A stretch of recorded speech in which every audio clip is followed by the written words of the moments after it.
My name is Harold Bennett, and I am 90 years old. When you reach this age, saying your name feels less like an introduction and more like a quiet acknowledgement, as if you are confirming to yourself that you existed at all, that there was a man who carried this name through nearly a century of ordinary days. I don't have much time left. That fact no longer shocks me when it crosses my mind. It sits there calmly, like an object that has always been in the room, unnoticed until the light changes. I have also stopped pretending that the regrets I carry will somehow soften with enough reflection. Some people say everything happens for a reason. At 90, I have learned that many things simply happen, and some things simply don't. Most mornings I wake up long before the sun, not because I am eager or disciplined or purposeful. My body just does it now, without consulting me. Sleep loosens its grip earlier every year, as if even rest has grown impatient. The darkness in the bedroom feels thin and fragile, like it knows it will soon be dismissed. The house greets me with the same small sounds it has made for decades. The refrigerator hums steadily in the kitchen. The old clock in the hallway clicks forward 1 second at a time, never hurried, never kind. I sometimes think that clock understands time better than I ever did. It never tries to save it. It never wastes it. It simply lets it pass. I shuffle into the kitchen, make a cup of coffee more out of habit than desire, and sit at the table where so much of my life quietly unfolded. I rarely finish the coffee. My hands grow tired of holding the cup, and my thoughts wander long before the last sip.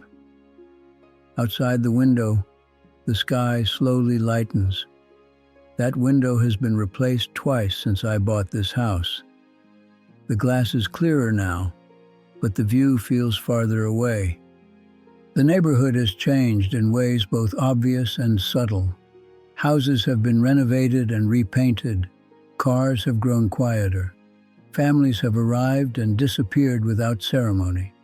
Children who once played loudly on the sidewalk grew up, moved away, and were replaced by others whose names I never learned. I watched it all from a distance, like someone seated too far back in a theater. The world kept moving forward. I stayed, long enough to blend in, long enough to become invisible. At 90, you don't spend much time imagining the future. You think instead about the past, not the highlights, but the gaps, the places where something might have happened but didn't. That is where the weight settles. It isn't fear of dying. Fear burns itself out eventually. What replaces it is familiarity, a quiet understanding that death has always been nearby, patiently waiting while you distracted yourself with routines, responsibilities, and good intentions.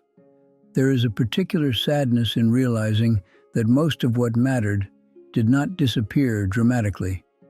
It slipped away quietly, not stolen, not destroyed, just missed, while you were busy doing what you believed you were supposed to do. For most of my life, I believed regret came from mistakes, from reckless decisions, foolish risks, moments of weakness that demanded payment later. I thought if I avoided those, I would avoid regret altogether. But that idea doesn't survive old age. The mistakes I made did not ruin me. Most of them barely left a mark. What sits with me now, every morning at this table, are the risks I never took. When I was young, people described me as careful. That was the word they used most often. Reliable, sensible, dependable. I accepted those descriptions with pride. My father worked in a factory his entire life. His days predictable and exhausting, his pride rooted in endurance. My mother worried constantly about money, about illness, about all the quiet disasters that could arrive without warning. From them, I learned that stability was sacred. You didn't gamble with your future. You didn't ask for too much. You didn't test your luck. You stayed where you were planted and hoped that was enough. In my 20s, I found work at an insurance office downtown. It was the kind of job that didn't require explanation. A desk, a tie, files neatly stacked, numbers that behaved if you treated them properly. I wasn't exceptional, but I was competent, and competence earned approval. I told myself this was adulthood.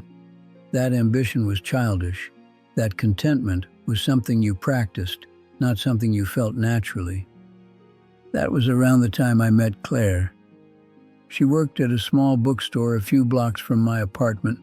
I began visiting more often than necessary, pretending to browse books I barely understood. She noticed. She smiled anyway. Claire had a laugh that escaped her before she could stop it, and she asked questions that didn't aim for neat answers. She talked about California, about teaching, about discovering what life felt like somewhere unfamiliar. I liked listening to her talk. I didn't like how small I felt afterward. She once asked gently why I stayed at a job I didn't seem to care about. I gave her all the answers I had rehearsed for years. It was practical. It paid the bills. Not everyone needed to chase dreams. I remember the silence that followed. Not anger, not disappointment, just a thoughtful quiet, as if she were adjusting her understanding of who I was. When she left, she hugged me longer than necessary. Then she said softly, "I hope you don't wake up one day wishing you'd been braver." I laughed, shrugged it off, told her I was fine. That was the last time anyone invited me to choose uncertainty over safety. After that, time smoothed itself into sameness. Promotions came and went. Pay raises disappeared into obligations. I married a kind woman named Ruth. She was steady, patient, and practical, qualities I trusted. Together, we built a life that looked respectable from the outside. A house, 2 children, scheduled vacations, arguments conducted politely, without raised voices. Nothing was ever wrong enough to leave. I worked late often, not because I was required to, but because it felt safer than going home and confronting the quiet distance that slowly grew between us. I told myself I was providing.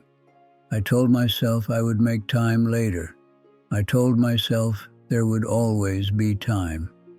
The damage arrived quietly. Missed dinners, half-attended school plays, conversations postponed because I was tired. When Ruth stopped asking how my day was, I didn't notice. When the children stopped sharing their fears, I assumed it was part of growing up. By the time I realized something had been lost, it had been gone for years. Ruth died when we were both in our 60s. Cancer, fast but not fast enough. In the hospital, she apologized to me for being difficult. That apology still follows me. I held her hand and told her everything was fine. I didn't tell her how often I chose comfort over connection, how many chances I ignored to be fully present. After the funeral, people told me I had been a good husband, a good provider. I nodded and accepted their words because questioning them felt unbearable. The children had their own lives by then, careers, families, obligations. We speak occasionally, holidays when schedules allow. I don't blame them for the distance. I taught them quietly that duty mattered more than closeness. The realization didn't come with drama. It came in a doctor's office. A man speaking slowly, as if careful pronunciation could soften the truth. My heart was weak. My lungs were failing. I left with pamphlets I never read, and the understanding that later was no longer available. That was when memory became accounting.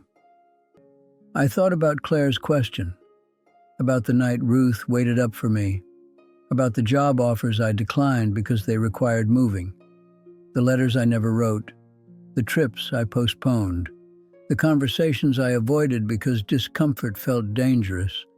I once believed caution protected me from pain. I didn't understand that it also protected me from depth. There are things now that cannot be repaired. I cannot choose again. I cannot be young and uncertain. I cannot say what should have been said when it mattered. Time does not negotiate. It simply closes doors. People speak of legacy, but most of us are remembered far less than we imagine. What remains are the moments we were fully present, and those moments are fewer than we think. I won't tell you what to do. I don't believe in instructions anymore. I can only tell you what I learned too late. Safety feels wise, responsibility feels noble. But if they become your only compass, they will quietly shrink your life until one day you realize the edges are gone. I thought I was avoiding regret. I was only delaying it. Now, at 90, I spend my afternoons watching light move across the floor. My body aches in places I never noticed before. My hands tremble slightly when I lift a cup. I feel sadness. I feel gratitude. Both can exist together. If this stirred something in you, don't assume there will always be more time. I did, and now time is the one thing I can no longer risk.